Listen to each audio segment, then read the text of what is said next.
अस्सलामुअलैकुम गाइज़। आज जो हमारा टॉपिक है वो जनरल एनेस्थीसिया के रिलेटेड है। पहला जो टॉपिक मैंने दिया था वो दिया था जनरल एनेस्थीसिया, लोकल एनेस्थीसिया और रीजनल एनेस्थीसिया पे मैंने वो टर्म्स डिफ़ाइन किए थे आप लोगों को, और मैंने बोला था कि जनरल एनेस्थीसिया हम पढ़ेंगे स्टार्ट से लेकर ही। इसलिए मैंने उसमें एनेस्थीसिया भी डिफ़ाइन किया था, आप लोगों को तो पता है। जिसने नहीं देखा होगा तो वो मेरा पहला लेक्चर सुन सकता है, देख सकता है। आज जो हमारा लेक्चर है वो जनरल एनेस्थीसिया पे है। जनरल एनेस्थीसिया में मैंने बोला था इंस्ट्रूमेंट्स, कौन कौन इक्विपमेंट्स यूज़ करते हैं हम जनरल एनेस्थीसिया में, और कौन से ड्रग्स यूज़ करते हैं। इंस्ट्रूमेंट से जाने के लिए और ड्रग्स तक पहुंचने के लिए हमें कुछ एनेस्थीसिया में पहले पता होना चाहिए कि कौन से इक्विपमेंट्स हमें कहाँ डालने हैं, कौन से मास्क कहाँ पे यूज़ करने हैं, कौन से ट्यूब्स यूज़ करने हैं, कौन से एयरवेज यूज़ करने हैं। उसके लिए हमें पता होना चाहिए कि पेशेंट की एनाटमी, जो मेन एनाटमी है रेस्पिरेटरी सिस्टम के रिलेटेड, क्योंकि जो जनरल एनेस्थीसिया अटैक करेगा, जो ज़्यादातर इन्वॉल्व होता है सिस्टम, वो तो होता है ये रेस्पिरेटरी सिस्टम। इसलिए रेस्पिरेटरी सिस्टम के रिलेटेड हमें सारी एनाटमी पता होनी चाहिए।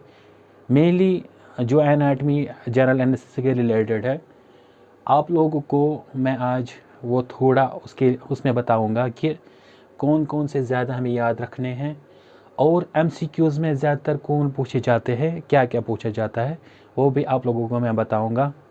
और थोड़ा एनाटमी रेस्पिरेटरी सिस्टम के रिलेटेड मैं आपको लोगों को बताऊंगा, ताकि आपको समझ आएगा कि जनरल एनेस्थीसिया कहाँ जाता है और इक्विपमेंट्स कहाँ पे यूज़ करते हैं हम, उनकी लेंथ क्या होती है, उनके साइज़ क्या होता है, वो रिलेटेड एनाटमी है। विदाउट वेस्टिंग योर टाइम हम जाएंगे सीधे। पहला वाला जो पार्ट वो है लैरिंक्स। रेस्पिरेटरी सिस्टम जो स्टार्ट होता है एक्चुअली वो नोज़ से स्टार्ट होता है। नोज़ वो कन्वर्ट होता है नेज़ोफेरेंक्स में। फेरेंक्स के 3 पार्ट्स हैं, एक्चुअली नोज़ कन्वर्ट होता है फेरेंक्स में। फेरेंक्स के 3 पार्ट्स हैं। एक तो अपर वाला पार्ट उसको बोलते हैं नेज़ोफेरेंक्स, फिर दूसरा वाला पार्ट उसको बोलते हैं ओरोफेरेंक्स, जिसमें ओरल कैविटी इंसर्ट होती है, और तीसरा वाला पार्ट उसको बोलते हैं लेरिंजोफेरेंक्स या हाइपोफेरेंक्स। ये 3 पार्ट्स है। एक तो है नेज़ोफेरेंक्स जो नेज़ से कनेक्ट करता है, फिर नेज़ से लेकर फिर ओरोफेरेंक्स कनेक्ट करता है इसके साथ। ओरोफेरेंक्स के बाद उसको आता है लेरिंजोफेरेंक्स। लेरिंजोफेरेंक्स में 2 ट्यूब्स निकलते हैं। एक जो पोस्टीरियर साइड जाता है उसको बोलते हैं इसोफेगस, उसका नाम है इसोफेगस, वो स्टमक के साथ रिलेटेड और उसमें फूड चला जाता है। एक तो जो जाता है एंटीरियर साइड में, उसको बोलेंगे, उसका नाम है लैरिंक्स। लैरिंक्स उसका नाम है, याद रहे। Nose, nasopharynx, oropharynx, laryngopharynx, then larynx, larynx. Larynx anterior side में होता है। लैरिंक्स, इसकी लेंथ MCQs में आती है, इसकी लेंथ है 5 सेंटीमीटर। बहुत बार ये पूछा गया है कि इसकी लेंथ कितनी है। इसकी लेंथ याद रहे कि इसकी लेंथ 5 सेंटीमीटर है। ये ज़्यादातर इसकी लेंथ याद रखनी है, क्योंकि जो हमें एंडोट्रिकल ट्यूब डालना है उसके रिलेटेड ये लेंथ आती ही आती है, क्योंकि ट्यूब लैरिंक्स के थ्रू जाता है ट्रैकिया में। लैरिंक्स में लेंथ 5 सेंटीमीटर है। ये कहाँ से स्टार्ट होता है? ये टंग से स्टार्ट होता है। जो रूट ऑफ टंग है ना, पोस्टीरियर साइड से लोकेटेड, वहाँ से स्टार्ट होता है अप टू ट्रैकिया तक, अप टू ट्रैकिया। ये किसको कनेक्ट करता है? ये लेरिंजोफेरेंक्स और ट्रैकिया को आपस में कनेक्ट करता है। इसकी relation with related to vertebral column या सर्विकल C3 to C6, ये सर्विकल 3rd से लेकर सर्विकल 6 तक आता है। इसके रिलेटेड, इसकी लैंग्थ वर्टिबल कॉलम के रिलेटेड याद रहे। ये भी इंपॉर्टेंट MCQs है, तीनों पूछे जाते हैं MCQs में। याद रहे कि ये ज़रूरी याद रखना है, तीनों ही points with related to larynx. मैंने बोला कि ये जो डिस्टेंस है इसकी, ये हम एंडोट्रोकियल के रिलेटेड आपको याद रखनी है, क्योंकि मैंने बोला जनरल एनालिसिस से हमको सीखना है। उसके लिए हमको क्या कर रहे हैं, उसके लिए हमें लेंथ याद रहनी चाहिए। हम अगर डिस्टेंस मेजर करेंगे टीथ से लेकर, यानी कि लिप्स से लेकर, कैरिना से लेकर, ये भैया कैरिना से लेकर अप टू इंसिजर्स थे, या इंसिजर से लेकर जो इंसिजर से अप टू कैरिना तक हम देखेंगे डिस्टेंस, वहाँ तक जो डिस्टेंस आती है वो 27 to 28 सेंटीमीटर होती है। अगर हम टीथ से लेकर वोकल कॉर्ड्स की डिस्टेंस 12 to 50 सेंटीमीटर, अगर वोकल कॉर्ड से लेकर कैरिना तक वो 10 to 15 सेंटीमीटर। टोटल डिस्टेंस अगर मेजर करेंगे ना हम, वो 27 से लेकर 28 सेंटीमीटर तक आती है फ्रॉम टीथ टू कैरिना, या लिप्स टू कैरिना। हम बोलेंगे लिप्स टू कैरिना, जहाँ से हम ट्यूब इंसर्ट करते हैं, वहाँ से लेकर अगर बाहर की तरफ हम ट्यूब को लेंथ देखेंगे और हम मेजर करेंगे लेंथ की ट्यूब कहाँ तक डालना है, हम वो मेजर इजीली कर सकते हैं। क्योंकि हमें ट्यूब की लेंथ जो डायमीटर, जो एक्सटर्नल लेंथ होती है, उसको लिखी हुई होती है वो 20 सेंटीमीटर 28 सेंटीमीटर तक लिखी होती है।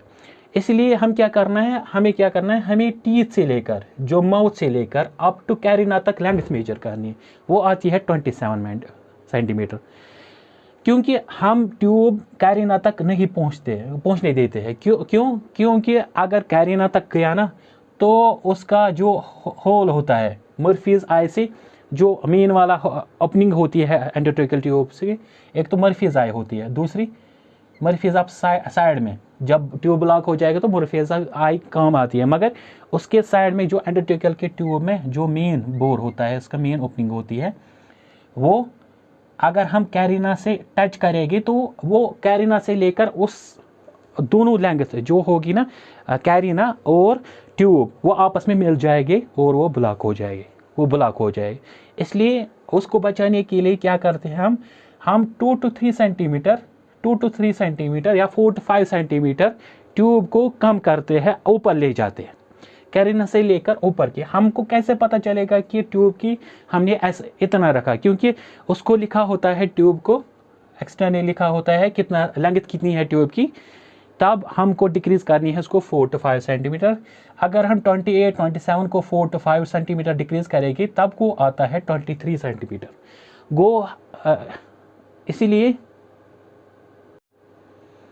इसलिए हमको क्या करना है, हमको वो लेंथ इसको डिक्रीज करनी है। मैंने बोला कि ट्यूब इंसर्ट करना है कहाँ से, एंडोट्रोकियल ट्यूब इंसर्ट करना है कहाँ, माउथ से लेकर हमको जाना चाहिए वो ट्रैकिया तक।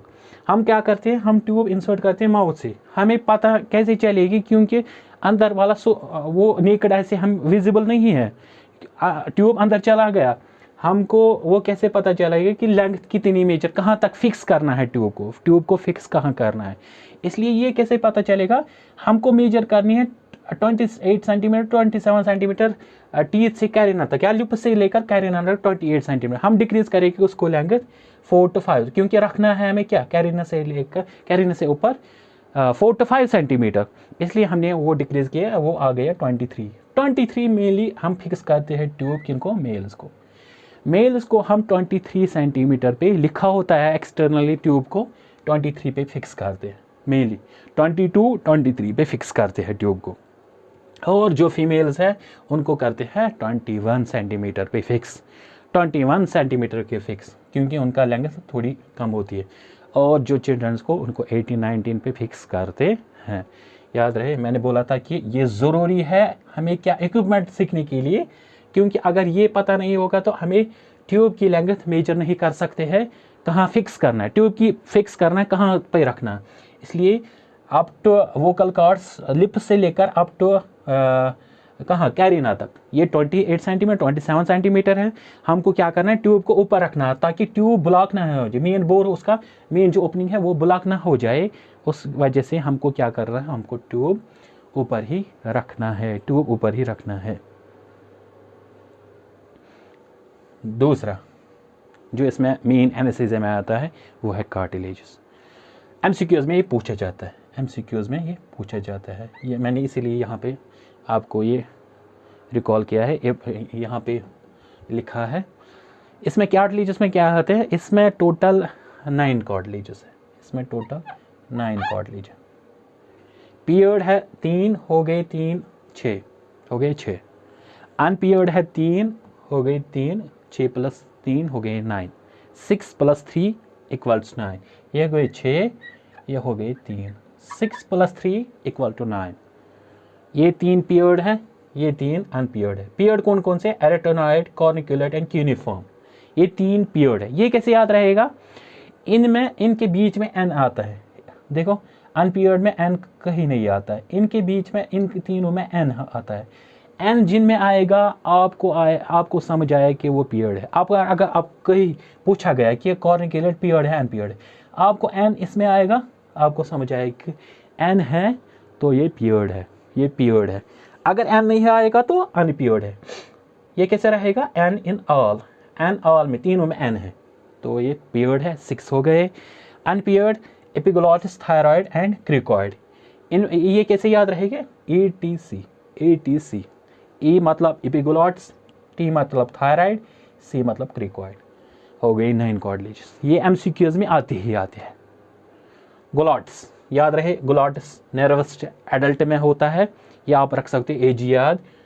ग्लोटिस, सब ग्लोटिस ये नर्वस इन चिल्ड्रन में, nerves in children up to 6 years, ऐसे याद रख सकते हो। इसलिए हम क्या करते हैं, अनकफर्ड ट्यूब यूज़ करते हैं चिल्ड्रंस में, क्योंकि उनकी सब ग्लोटिस ओपनिंग वो क्या होती है, नैरो। इसलिए हम क्या करते हैं, अनकफर्ड ट्यूब अप टू 6 ईयर्स क्या करते हैं, अनकफर्ड ट्यूब यूज़ करते हैं, ताकि क्योंकि उनकी ग्लोटिस जो सब ग्लोटिस है वो नैरोस्ट ओपनिंग है, नैरोस्ट ओपनिंग है। ये था इनमें लैरिंक्स में कार्टिलेज, डिस्टेंस और इसकी लेंथ। अब है नेक्स्ट इसी में लैरिंक्स में है nerve supply. Important nerve supply है लैरिंक्स में, बहुत ज़्यादा इंपॉर्टेंट, क्योंकि इसमें क्वेश्चंस एमसीक्यूज में आते हैं और आपको पता होना चाहिए कि लैरिंक्स में अगर नर्व सप्लाई का कुछ हो जाएगा, डैमेज हो जाएगी या ब्लॉक हो जाएगी, उससे क्या हो जाएगा, पेशेंट का क्या हो जाएगा। इसलिए जनरल एनेस्थीसिया में बहुत ज़्यादा इंपॉर्टेंट है।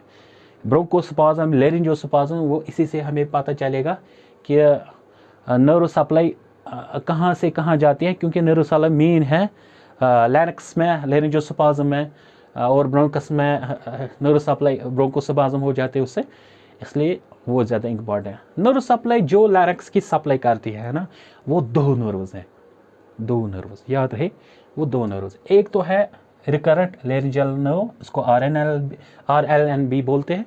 दूसरा है सुपीरियर लैरिंजियल नर्व, जो सुपीरियर लैरिंजियल नर्व, ये 2 नर्व्स हैं जो लैरिंक्स को सप्लाई करती है। पहला यही एमसीक्यूज आता है कि वो नर्व्स बोलिए जो सप्लाई करती है लैरिंक्स को। एक तो है रिकरेंट लैरिंजियल नर्व, दूसरे है सुपीरियर लैरिंजियल नर्व। ये 2 नर्व्स है जो सप्लाई करती है लैरिंक्स को। ये 2 ब्रांचेस है 10th क्रेनियल नर्व जो वैगस है, उसका नाम है वैगस क्रेनियल नर्व। याद रहे, recurrent laryngeal nerve, superior laryngeal nerve, दोनों सप्लाई करती है लैरिंक्स को। ये कौन सी ब्रांचेस है, किसकी ब्रांचेस है, ये बहुत ब्रांचेस है वैगस नर्व की, 10th क्रेनियल नर्व की। इसलिए वैगस जो सप्लाई करती है ना, वो बोथ सेंसरी होती है और मोटर भी होती है। ये सेंसरी सप्लाई यानी कि रिकरेंट लैरिंजियल में सेंसरी सप्लाई भी है और रिकरेंट सुपीरियर लैरिंजियल में सेंसरी और दोनों, इसमें दोनों में बहुत होगी, या सेंसरी और मोटर भी। इसलिए मैंने वैगस क्या किया डिफाइन, यही जो रिकरेंट लैरिंजियल ये सेंसरी और मोटर भी है। अप टू वोकल कॉर्ड्स जो सप्लाई करती है ना, वो सुपीरियर लैरिंजियल नर्व। ट्रैकिया, जहाँ से ट्रैकिया स्टार्ट होता है, ये लैरिक्स स्टार्ट होती है ना, वहाँ से लेकर वोकल कॉर्ड्स तक, वहाँ से लेकर वोकल कॉर्ड्स तक सप्लाई कौन करती है? Internal laryngeal, superior laryngeal, internal branches की। क्योंकि जो लैरिंजियल सुपीरियर लैरिंजियल नर्व है ना, वो एक्सटर्नल और इंटरनल ब्रांच है, उसके दो ब्रांच है, superior laryngeal nerve external branch और इंटरनल ब्रांच। एक्सटर्नल ब्रांच जो मोटर सप्लाई है, इंटरनल ब्रांच जो सेंसरी सप्लाई है। याद रहे जो सेंसरी सप्लाई है ना, वो ब्रेन तक इंफॉर्मेशन लेती है, इसलिए किस ट्रैक में जाएगा? ये असेंडिंग ट्रैक्ट। और जो मोटर सप्लाई होती है वो डिसेंडिंग ट्रैक्ट, वो सप्लाई लाती है वहाँ से, वो मोटर सप्लाई लाती है। यहाँ से सेंसरी जाएगा ब्रेन तक, वहाँ से इंफॉर्मेशन हम कलेक्ट करेंगे, वो मोटर सप्लाई से आती। इसलिए जो ये सप्लाई है, ये सेंसरी सप्लाई, ये ब्रेन तक ले जाएगी, और वहाँ से जो इंफॉर्मेशन आएगी वो मोटर सप्लाई से आएगी। इसलिए जो ब्रेन तक ले जाती है अप टू वोकल कॉर्ड्स, वो सुपीरियर लैरिंजियल नर्व। इसलिए मैंने बोला है कि सुपीरियर लैरिंजियल नर्व जो इंटरनल ब्रांच है सेंसरी है, इसलिए सेंसरी है। Superior laryngeal nerve internal branch, ये अप टू वोकल कॉर्ड्स तक जो भी ब्रांच सुपीरियर लैरिंजियल की जाती है वो क्या है? वो सेंसरी, यानी कि वो कलेक्ट करेगी, तब तक इंफॉर्मेशन भेजेगी ब्रेन को। कौन करेगी मगर कलेक्ट? Superior laryngeal nerve. और जो बिलो वोकल कॉर्ड्स की, below vocal chords recurrent laryngeal nerve, recurrent laryngeal nerve, इसकी ब्रांच नहीं है, ये एक सिंगल ब्रांच है, इसकी अलग अलग ब्रांचेस हैं, single branch. Recurrent laryngeal nerve क्या करेगी? ये ले जाएगी इंफॉर्मेशन, ये लेगी information towards the brain. Sensory क्या है सप्लाई है इसकी? ये below vocal chords, below vocal chords recurrent laryngeal nerve ले जाएगी। याद रहे मैंने बोला सेंसरी सप्लाई जो ब्रेन तक ले जाती है असेंडिंग ट्रैक्ट्स के थ्रू, कौन कौन लेती है? Superior laryngeal nerve, recurrent laryngeal nerve. Up to vocal cords तक कौन सी? Internal branch of superior laryngeal nerve. देखिए क्योंकि सुपीरियर लैरिंजियल नर्व दो ब्रांच है, एक्सटर्नल और इंटरनल ब्रांच, एक्सटर्नल और इंटरनल ब्रांच। सुपीरियर लैरिंजियल की कितनी ब्रांचेस है? External branch, internal branch. जो इंटरनल ब्रांच है वो कहाँ ले जाएगी? Sensory supply. कहाँ तक? अप टू वोकल कॉर्ड्स तक। बिलो वोकल कॉर्ड्स कौन ले जाएगी sensory supply? Recurrent laryngeal nerve, recurrent laryngeal nerve. याद रहे, इसलिए मैंने बोला कि सुपीरियर लैरिंजियल नर्व की इंटरनल ब्रांच है वो सेंसरी ब्रांच है, अप टू वोकल कॉर्ड्स। याद रहे क्योंकि ये एमसीक्यूज में आता है। और मोटर सप्लाई, जो मोटर सप्लाई है लैरिंक्स की, वो कौन सप्लाई करती है? Supplies all muscles, supplies all muscles, supplies all muscles जो करती है वो recurrent laryngeal nerve. Sensory supply कहाँ करेगी? Below vocal chords. Motor supply कहाँ करेगी? सारे मसल्स को। रिकरेंट लैरिंजियल की सेंसरी सप्लाई करती है below vocal chords, below vocal chords है। और जो मोटर सप्लाई है रिकरेंट लैरिंजियल की, वो करेगी कब तक? कहाँ? सारे मसल, सिर्फ क्रिकोथायराइड मसल को ले छोड़ के सारे सप्लाई करेगी मसल्स को मोटर सप्लाई। वहाँ से क्योंकि मैंने बोला है मोटर सप्लाई जो आती है वो डिसेंडिंग ट्रैक्ट से, ये असेंडिंग ट्रैक्ट से। मोटर सप्लाई वहाँ आ जाएगी, वहाँ पे ये सेंसरी ये मोटर इंफॉर्मेशन आएगी, वो किससे आएगी? वो सारे मसल्स को कहाँ? रिकरेंट लैरिंजियल नर्व सप्लाई करेगी, सिवाय क्रिकोथायराइड को छोड़ के। क्रिकोथायराइड को कौन सप्लाई करती है? External branch. मैंने बोला ना सुपीरियर लैरिंजियल की external internal branch. Superior laryngeal external branch क्या करती है? कौन सप्लाई है? Motor supply. याद रहे सुपीरियर लैरिंजियल, ये आता है एमसीक्यूज में, सुपीरियर लैरिंजियल नर्व की एक्सटर्नल जो ब्रांच है वो क्या सप्लाई है? वो मोटर सप्लाई है। सुपीरियर लैरिंजियल की इंटरनल ब्रांच क्या है? Sensory supply. आया समझ? क्रिकोइड थायराइड जो सप्लाई करती है वो सुपीरियर लैरिंजियल नर्व। मैंने बोला ना recurrent laryngeal nerve all supplies. Larynx की जो भी मसल है वो सप्लाई कौन करती है? रिकरेंट लैरिंजियल नर्व, सिवाय क्रिकोथायराइड को छोड़ के उसको कौन करती है? External branch of superior laryngeal nerve. इसलिए कभी कभार आता है सुपीरियर लैरिंजियल की एक्स्ट्रा ब्रांच कौन से सप्लाई है? आप लिख सकते हो मोटर। और बोलेंगे सुपीरियर लैरिंजियल की इंटरनल ब्रांच की सप्लाई क्या है? वो बोलेंगे सेंसरी। याद रहे ये दोनों। इसलिए सुपीरियर लैरिंजियल की एक्स्ट्रा क्या है? क्रिकोथायराइड को सप्लाई करती है, मगर मोटर सप्लाई। सुपीरियर लैरिंजियल की इंटरनल ब्रांच है sensory, up to vocal cords, sensory supply. Recurrent laryngeal nerve both, हमने यहाँ के मोटर सप्लाई भी करती है रिकरेंट लेरिंजियल और रिकरेंट लेरिंजियल बोथ सप्लाई है ना, बोथ सप्लाई। पैरालिसिस, पैरालिसिस में क्या होता है? पैरालिसिस, अगर पैरालिसिस किसी की नर्व की हो जाए उसमें क्या हो जाए? रिकरेंट लेरिंजियल नर्व की पैरालिसिस अगर हो जाएगी तो वहाँ क्या होता है?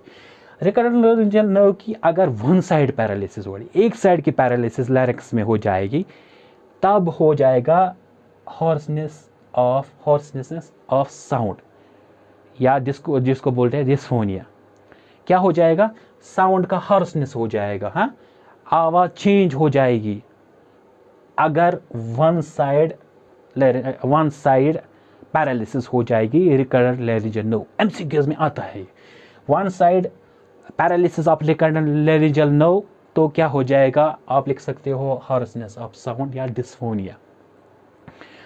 दूसरा, अगर रिकरेंट लेरिंजियल नर्व की बाइलेटरल दोनों साइड की पैरालिसिस हो जाएगी, तब क्या होता है? सिड्रेटर क्या है? नॉइजनेस, साउंड में नॉइजनेस प्रोड्यूस होती है, साउंड में नॉइजी साउंड होती है, शोर आता है साउंड में, साफ साउंड, क्लियर साउंड नहीं होती है, उसमें क्या आ जाएगा? अगर बाइलेटरल पैरालिसिस होगी तब सिड्रेटर हो जाएगा, नॉइजी साउंड हो जाएगी। अगर कंप्लीट पैरालिसिस हो जाएगी रिकरेंट लेरिंजियल, मैं बोल रहा हूँ ओनली रिकरेंट लेरिंजियल की, अगर कंप्लीट पैरालिसिस हो जाएगी तब क्या हो जाएगा? ऑब्स्ट्रक्शन हो जाएगा, बंद हो जाएगा, ये जो नर्व्स है ना, ये जो लैरिंक्स है ये क्लोज हो, ऑब्स्ट्रक्शन हो जाएगा। इसलिए जब ऑब्स्ट्रक्शन हो जाएगा ना, इसको हो जाएगा लैरिंजियोस्पाज्म, इसको स्पाज्म हो जाएगा, उसी को बोलेंगे, मैंने बोला ना लैरिंजियोस्पाज्म ब्रोंकियोस्पाज्म में इंपॉर्टेंट पढ़ना है एनेस्थीसिया में ये चीज़ें। लैरिंजियोस्पाज्म में क्या, रिकरेंट लेरिंजियल में क्या हो जाएगा? स्पाज्म हो जाएगा, बंद हो जाएगा लैरिंक्स। अगर बंद हो जाएगा तो हमारी जो एयरवे है ना, एयरवे ब्लॉक हो जाएगी। अगर एयरवे ब्लॉक हो जाएगी तब पेशेंट डेथ में चला जाएगा। इसलिए लैरिंजियोस्पाज्म बोलते ही और ब्रोंकोस्पाज्म और लैरिंजियोस्पाज्म डेथ ऑफ एनेस्थीसिया ये बोलते ही, क्योंकि ये बहुत खतरनाक कंडीशन होती है तब लैरिंजियोस्पाज्म और ब्रोंकोस्पाज्म। इसलिए ट्रीट करने के लिए आपको ज़रूरी ट्रैकेस्टमी करनी है, या ब्लॉकर्स सब देते हैं, या ब्लॉकर्स, ताकि पेशेंट किसमें ये नर्वस कैडेवरिक पोजीशन में चला जाए। ये करने के लिए क्या करते हैं? ब्लॉकस अगर ईयर में गई ना, ब्लॉकस अगर ईयर हो गई तब क्या करना है? तब क्या हो जाएगा कि एयरवे ब्लॉक हो जाएगी, पेशेंट मर भी सकता है, क्योंकि साइनोसिस हो सकता है पेशेंट को, पेशेंट मर सकता है। इसलिए क्या करना है? ट्रैकेस्टमी करनी है। Recurrent laryngeal one side paralysis, hoarseness of sound या डिस्फोनिया, बाइलेटरल पैरालिसिस हो जाएगी, ऑब्स्ट्रक्शन हो गया, सिड्रेटर हो जाएगा, नॉइजी साउंड हो जाएगा। अगर कंप्लीट पैरालिसिस हो जाएगी तब क्या हो जाएगा? ऑब्स्ट्रक्शन हो जाएगा। तब ऑब्स्ट्रक्शन को रिलीज करने के लिए हम ब्लॉकर्स भी दे सकते हैं, मसल रिलैक्सेंट्स भी दे सकते हैं, या अगर मसल रिलैक्सेंट काम ना आए तो ट्रैकेस्टमी, जल्दी ही ट्रैके में होल करना है, ट्रैकेस्टमी, ये आगे पढ़ेंगे हम प्रोसीजर। तब क्या करना है? ट्रैकेस्टमी। रिकरेंट लेरिंजियल नर्व अगर एंड सुपीरियर लेरिंजियल नर्व अगर दोनों की पैरालिसिस हो जाएगी, दोनों की एक साथ पैरालिसिस हो जाएगी, तब का ये जो कॉर्ड्स है ना, ये चला जाएंगे कैडेवरिक पोजीशन में। कैडेवरिक मतलब मिड स्ट्रीम पोजीशन में। कैडेवरिक पोजीशन में कॉर्ड्स तब होते हैं जब ये क्या चले जाएंगे? फुली ओपन हो जाएंगे, ये फुली ओपन हो जाएंगे, फुली ओपन मिड पोजीशन में वो चले जाएंगे, कॉर्ड्स पैरालिसिस हो जाएगी। Muscle relaxants with muscle relaxants cadaveric position तब भी होती है। जब हम मसल रिलैक्सेंट्स देते हैं ना, तब हमें क्या करते हैं? हम चाहते हैं कि लैरिंक्स फुली ओपन हो जाए और जो कॉर्ड्स है वो कैडेवरिक पोजीशन में, मिड स्ट्रीम पोजीशन में चला जाए। और जो डेथ भी होती है ना, उसका भी यही होता है कि कैडेवरिक बोलते हैं। कैडेवरिक मतलब ये जो मरा हुआ है पेशेंट, उसको भी यही कैडेवरिक पोजीशन में कॉर्ड चले जाते हैं और लैरिंक्स फुली ओपन होता है, क्योंकि फिर वो मतलब उसकी डेथ हो जाती है। हम मसल रिलैक्सेंट्स में यही, क्योंकि हमें लैरिंक्स फुली ओपन चाहिए ट्यूब डालने के लिए, हम क्या करते हैं? Muscle relaxant. इसलिए यहाँ अगर ऑब्स्ट्रक्शन हो गई ना, हम रिलीज ऑब्स्ट्रक्शन करने के लिए मसल रिलैक्सेंट दे सकते हैं, मसल रिलैक्सेंट दे सकते हैं, क्योंकि ये जो ऑब्स्ट्रक्शन ये चली जाएगी, ये चली जाएगी। इसलिए न्यूरो सप्लाई बहुत ज़्यादा इंपॉर्टेंट है। मैंने बोला कि ब्रोंकोस्पाज्म में लेरिंजियोस्पाज्म बोलते ही death of anaesthesia, death of anaesthesia. Trachea क्या होता है? ट्रेकिया ये भी कनेक्ट करता है अब लैरिंक्स को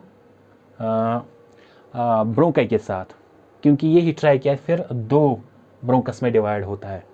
मैंने बोला कि नोज फिर नेज़ोफेरिंक्स, फिर ओरोफेरिंक्स, फिर हाइपोफेरिंक्स, फिर लैरिंक्स, फिर ट्रैकिया। ट्रैकिया 10 to 12 सेंटीमीटर होता है, 10 to 12 सेंटीमीटर होता है। और ये C6 से लेकर T5, सर्विकल 6 से लेकर थोरेसिक 5 तक इसकी ये with respect to vertebral column इसकी ये लेंथ है, इसकी लोकेशन है। 6 to 20 रिंग्स होते हैं, सी शेप्ड रिंग्स 20 होते हैं। क्यों सी शेप्ड होते हैं? क्योंकि ये इसीलिए अल्लाह ताला ने बनाया है, इसलिए क्योंकि सी शेप्ड अगर फुली ये सर्कुलर हो गए ना, तब ये फुली ओपन, इसमें ट्यूब हम डालते हैं इजी से, है ना, ट्यूब ये पूरे खुल नहीं जाएगी। अगर सी शेप्ड हो गया ना एक साइड में सी शेप्ड, ये पूरे आराम से खुल सकते हैं। इसकी डिस्टेंस, इसकी जो डायमीटर है वो इंक्रीज कर सकते हैं डायमीटर। इसलिए ये रखने के लिए सी शेप्ड, इसका कार्टिलेज सी शेप्ड कार्टिलेज है। कितनी रिंग्स है C shaped? 6 to 20 rings present होती है। ये इंपॉर्टेंट MCQs है। कार्टिलेज में ट्रैकिया में पूछते हैं कि ट्रैकिया में कितनी डिस्टेंस है, लेंथ कितनी है, और इस रेस्पेक्ट वर्टिबल कॉम क्या है, इसकी लोकेशन और डायमीटर पूछते हैं। 6 to 20 रिंग्स प्रेजेंट है किसमें? ट्रैकिया, मगर सी शेप्ड रिंग्स। कैरिना क्या होता है? जहाँ से ट्रैकिया, अब ये लैरिंक्स ट्रैकिया में कन्वर्ट होता है, ट्रैकिया फिर कैरिना में कन्वर्ट होता है। ट्रैकिया ये है ट्रैकिया फिर कन्वर्ट होता है किसमें? ये है कैरिना। यहाँ तक हम ट्यूब इंसर्ट करेंगे, 3 to 5 centimetre above from carina. जहाँ से ट्रैकिया डिवाइड होता है दो ब्रोंकस में, ये हो गया लेफ्ट ब्रोंकस, ये हो गया राइट ब्रोंकस। कैरिना जहाँ से डिवाइड हो गया है दो पार्ट्स में, ट्रैकिया जहाँ से डिवाइड हो गया दो पार्ट्स में, वहाँ क्या प्रेजेंट है? ये सेकंड कार्टिलेज प्रेजेंट है वहाँ पे, और T5 तक, क्योंकि ट्रैकिया T5 तक गया, T5 से फिर कौन जाएगा? कैरिना डिवाइड होता है दो में, right bronchus and left bronchus. With respect second cartilage है वहाँ प्रेजेंट, और विथ रेस्पेक्ट जो वर्टिबल कॉम थोरेसिक 5 वर्टिब्रा है वहाँ पे present with respect to location इसकी। याद रहे, मैंने बोला कि लैरिंक्स बहुत ज़्यादा इंपॉर्टेंट है, ट्रैकिया भी बहुत ज़्यादा इंपॉर्टेंट है। अब हम नेक्स्ट टॉपिक में जो आने वाला है इंशाल्लाह मैं उस पर बोलूँगा ब्रोंकस पे। मैंने बोला कि जनरल एनेस्थीसिया सीखने से पहले हमें ये चीज़ें पता होनी चाहिए। जनरल एनेस्थीसिया सीखने से पहले ये चीज़ें पता होनी चाहिए। अगर ये पता नहीं होगी, हमें ना ट्यूब फिक्स कर सकते हैं, हमें ना लेरिंजियोस्पाज्म ब्रोंकोस्पाज्म पता चलेगा, और ना ट्रैकिया पता चलेगा लेंथ क्या है, किसमें कन्वर्ट होता है, और कैरिना कौन सी जगह है, वो ट्यूब कहाँ पे रखना है। इसलिए ये याद रखना है, ज़रूरी याद रखने हैं। ये याद रखने के लिए इस लेक्चर को आप दोबारा रिपीट सुन सकते हो। याद रहे, ये जो लेक्चर है ये एनेस्थीसिया के रिलेटेड है। अब इंशाल्लाह मैं नेक्स्ट टॉपिक इसी ब्रोंकस पे स्टार्ट करूँगा, क्योंकि ये चीज़ें हमको सीखने पहले हैं, बाद में हमें एनेस्थीसिया समझ आएगा कि एक्चुअली एनेस्थीसिया होता क्या है। नेक्स्ट लेक्चर के लिए तब तक के लिए फ़ी अमानिल्लाह, अल्लाह आपका नासिर व हामी हो। और याद रहे कि ज़्यादा से ज़्यादा शेयर करिए और सब्सक्राइब करिए, और कमेंट सेक्शन में अगर कुछ भी पूछना है तो आप कमेंट सेक्शन में लिख सकते हो।